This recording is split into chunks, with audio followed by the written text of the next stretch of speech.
بسم اللہ الرحمن الرحیم الحمد للہ رب العالمین والصلاة والسلام علی اشرف الانبیاء والمرسلین۔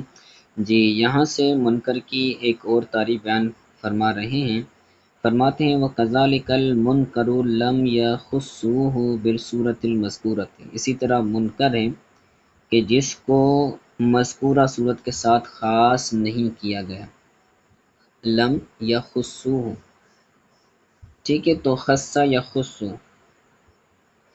یہ آتا ہے اور اس کا جو فاعل ہے یہ فاعل ہے محدثین۔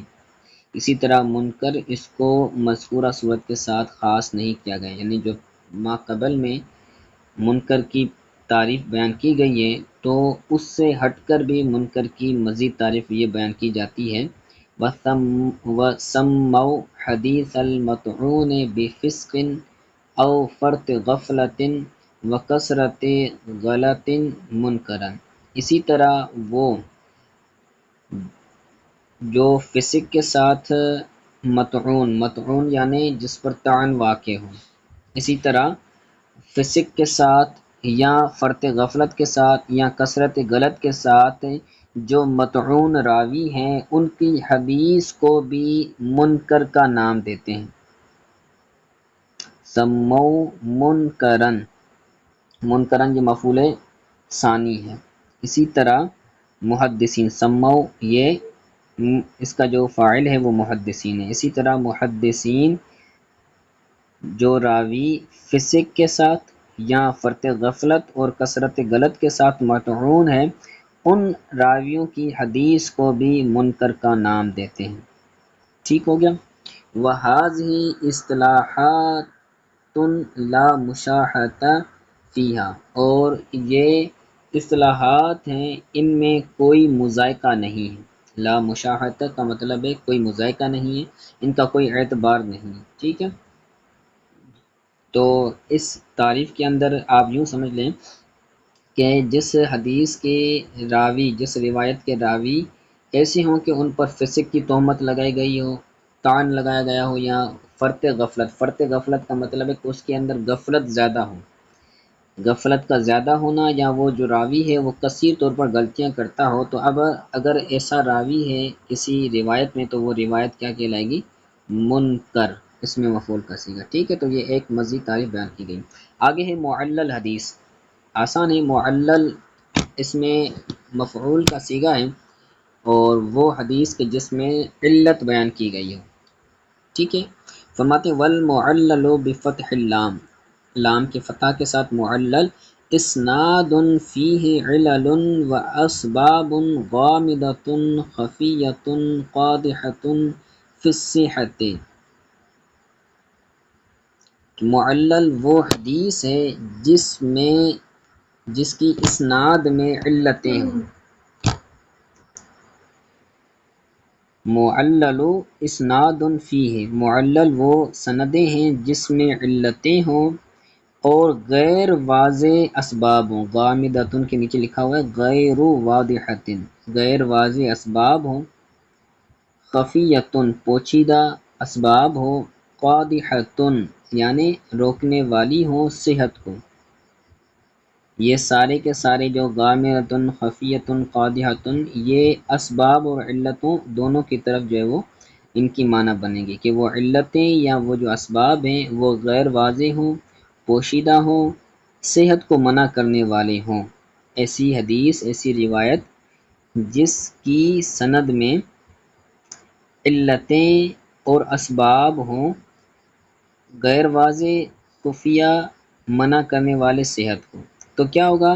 یتنبہ لہا الحذاق المہرۃ من اہل ھذا الشان، اس بات پر تنبیہ پاتا ہے یا باخبر ہوتا ہے، اس بات پر، ان تمام چیزوں پر، جتنی بھی چیزیں پیچھے بیان کی گئی، علتیں، اسباب غامضہ، تو ان تمام جو اسباب ہیں، جو کمیاں ہیں، ان پر متنبہ ہوتا ہے، باخبر ہوتا ہے، حذاق یعنی من مصابیح المنبر، یعنی جو حاذق ہو، حاذق کا مطلب ہے کہ ماہر۔ آگے بھی آ رہا ہے اس کی دوسری صفت ہے المہرۃ،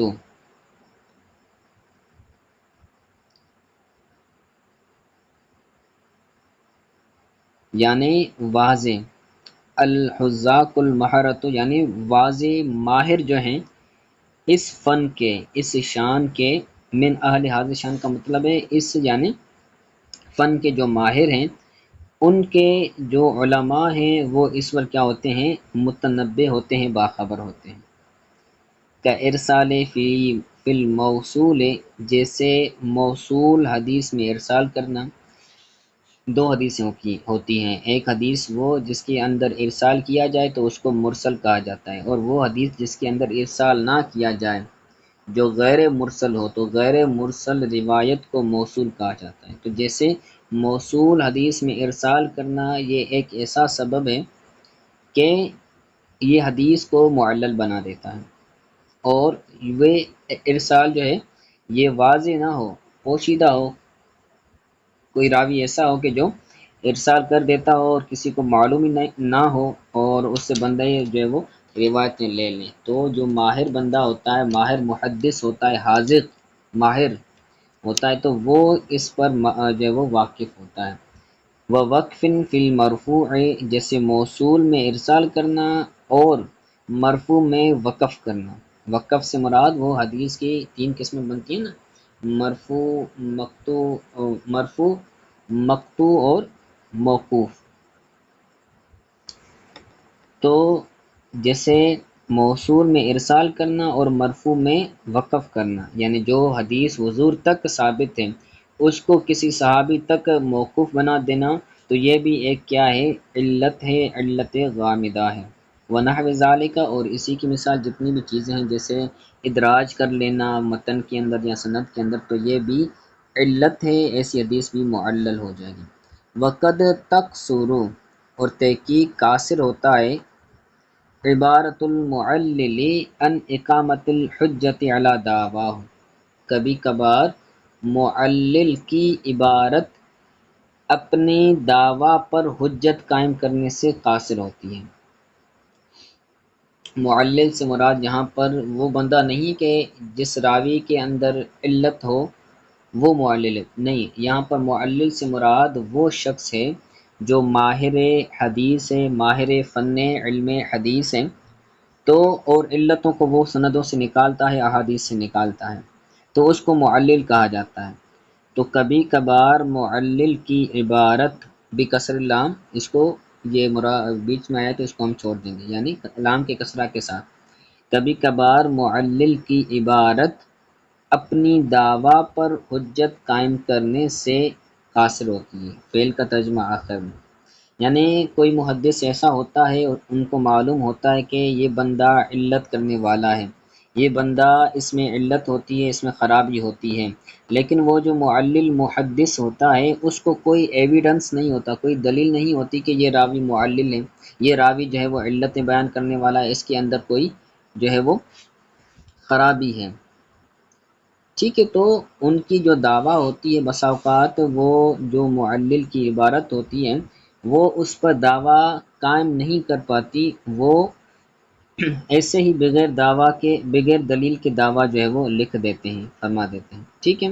جیسے آگے مثلا سیر فی نقد دینار و درہم، جیسے سونارے کا کہنا دینار اور درہم کو پہچاننے میں، نقد کا مطلب ہے نظر کرنا، غور و فکر کرنا، جیسے سونارا ہوتا ہے گولڈ مین، تو اس کو پتہ ہوتا ہے کہ یہ اصلی سون ہے، یہ نقلی سون ہے، اور بسا اوقات اس کو دلیل ہوتی ہے کہ یہ نقلی سون ہے، اس پر اس کو معلوم ہوتا ہے کہ یہ دلیل ہے، وہ ان کے پاس مخصوص آلات ہوتے ہیں کہ جن کے ذریعے وہ سون کو پہچان لیتے ہیں، اسی طرح چاندی کو وہ پہچان لیتے ہیں۔